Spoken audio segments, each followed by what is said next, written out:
Yan, niluto ko na yung mga gulay kong pinitas. Kasi, sayang eh. Dami pala yung ano, kahit maliit lang yung kalabasa. Buti na lang malabo. Buti na lang malabo yung kalabasa.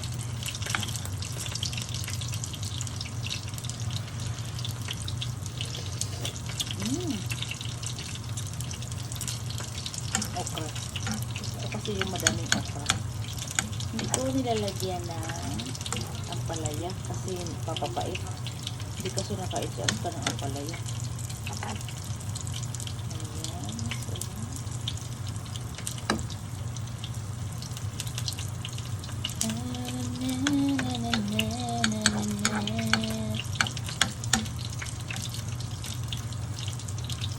Pagdating ng araw, ang iyong mukha ay gugubot na din. Sabay tayong magsayahan dahil wag nang magmarites.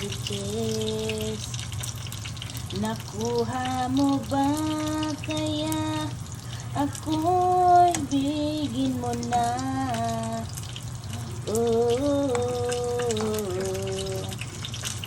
Napaka-generous ko. Pero bakit iniwan? Dahil yan sa kakamarites. Kahit maputi na ang ngala-ngala mo, diba? Ayan, kantahan natin ang ating ulam kasi ano, ayan, nagprito ako ng chicken because the pinakbet over there, hindi siya pwedeng haluan mo siya ng chicken kasi magiging kagid ka daw. Remember ha, ang kalabasa at ang chicken, bawal daw i-mix.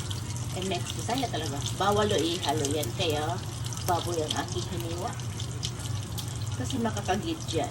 I don't like kagid because my body figure and my skin is very flawless. So, I just wanted to know you all guys at chika-chikaw.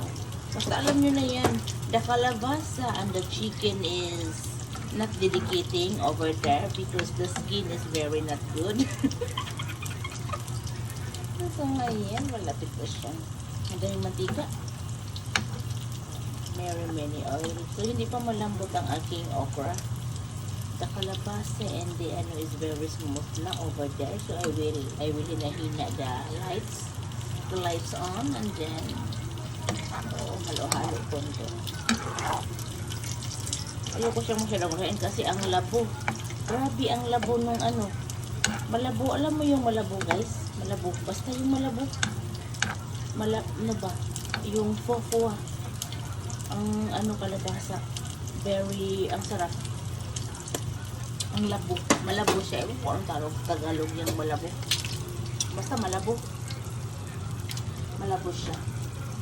Ayan. So, mag-try na tayo. Mag-live ako mamaya. So, mag-eating muna ako kasi hindi na naman ako mapalagay kapag busog ang akin tiyan. Kapag busog ang akin, hindi busog ang akin tiyan, puro na lang kape mag-ano. So, ayan. Ayan. Let's eat everybody.